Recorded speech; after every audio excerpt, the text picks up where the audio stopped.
राजधानी दिल्ली। रात के 12 बजे थे। रात का सन्नाटा। और अचानक दिल्ली, मुंबई, नागपुर में चारों ओर फोन की घंटियां बज उठी। राजभवन मौन था, संसद मौन थी, राष्ट्रपति भवन मौन था। हर कोई कश्मकश में था। शायद कोई बड़ा हादसा हुआ था। यह किसी बड़े हादसे या आपदा से कम नहीं था। कोई अचानक हमें छोड़कर चला गया था, जिसके जाने से करोड़ों लोग दुख भरे आंसुओं से विलाप कर रहे थे। देखते ही देखते मुंबई की सारी सड़कें भीड़ से भर गई। पैर रखने की भी जगह नहीं बची थी मुंबई की सड़कों पर, क्योंकि पार्थिव शरीर मुंबई लाया जाना था और अंतिम संस्कार भी मुंबई में ही होना था। नागपुर, कानपुर, दिल्ली, चेन्नई, मद्रास, बेंगलोर, पुणे, नासिक और पूरे देश से मुंबई आने वाली रेलगाड़ियों और बसों में बैठने को जगह नहीं थी। सब जल्द से जल्द मुंबई पहुंचना चाहते थे और देखते ही देखते अरब सागर वाली मुंबई जनसागर से भर गई। कौन था यह शख्स जिसके अंतिम दर्शन की लालसा में जन सैलाब रोते बिलखते मुंबई की ओर बढ़ रहा था?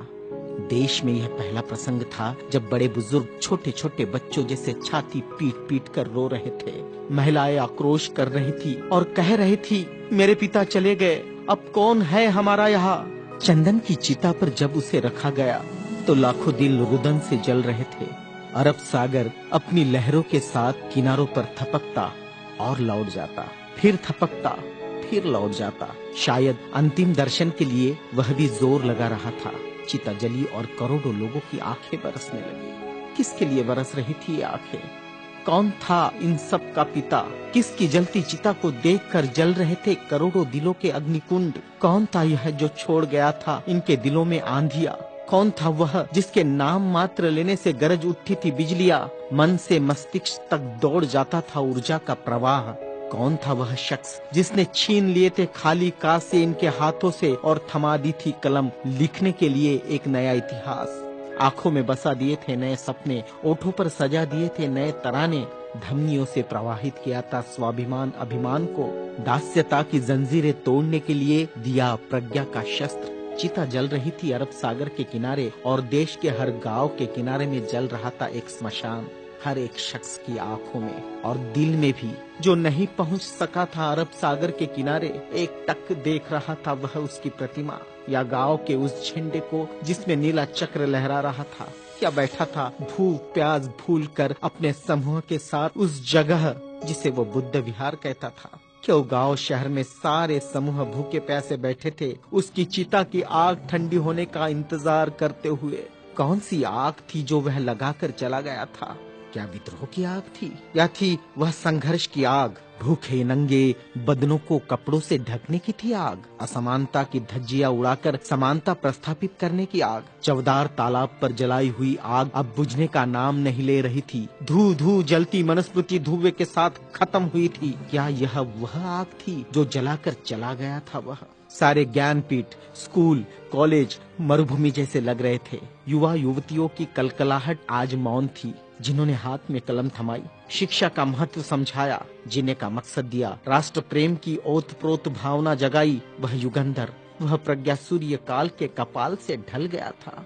जिस प्रज्ञा तेज ने चेहरे पर रोशनियां बखेरी थी, क्या वह अंधेरे में गुम हो रहा था? बड़ी अजीब कश्मकश थी। भारत का महान पत्रकार, अर्थशास्त्री, दूरदृष्टा क्या दृष्टि से ओझल हो जाएगा? सारे मिलों पर ऐसा लग रहा था जैसे हड़ताल चल रही हो। सुबह शाम आवाज देकर जगाने वाली धुआं भरी चिमनियां भी आज चुपचाप थी। खेतों में हल नहीं चला पाया किसान। क्यों? सारे ऑफिस, सारे कोर्ट, सारी कचहरियां सूनी हो गई, जैसे सूना हो जाता है बेटी के विदा होने के बाद बाप का आंगन। सारे खेतीहर मजदूर, किसान असमंजस में थे। ये क्या हुआ? उनके सिर का छत्र छीन गया। वह जो चंदन की चिता पर जल रहा है, उसने ही तो जलाई थी जबरान जोत। मजदूर आंदोलन का वही तो था आधुनिक भारत में मसीहा। सारी मिलों पर होती थी जो हड़तालें आंदोलन अपने अधिकारों के लिए, उसकी प्रेरणा भी तो वही था जिसने मजदूरों को अपना स्वतंत्र पक्ष दिया और संविधान में लिख दी वह सभी बातें जिन्होंने किसानों, खेतीहारों, मजदूरों के जीवन में खुशियां बखेरी थी। इधर नागपुर की दीक्षा भूमि पर मातम पसरा था। लोगों की चीखें सुनाई दे रही थी, बाबा चले गए, हमारे बाबा चले गए, आधुनिक भारत का वह सपुत्र है जिसने भारत में लोकतंत्र का बीजारोपण किया था, जिसने भारत के संविधान को रचकर भारत को लोकतांत्रिक गणराज्य बनाया था, हर नागरिक को समानता, स्वतंत्रता और न्याय का अधिकार दिया था, वोट देने का अधिकार देकर देश का मालिक बनाया था। क्या सचमुच वह शख्स नहीं रहा? कोई भी विश्वास करने को तैयार नहीं था। लोग कह रहे थे, अभी तो यहाँ बाबा की सफेद गाड़ी रुकी थी, बाबा गाड़ी से उतरे थे सफेद पोशाक में, देखो अभी तो बाबा ने पंचशील दिए थे। 22 प्रतिज्ञाओं की गूंज अभी आसमान में ही तो गूंज रही थी।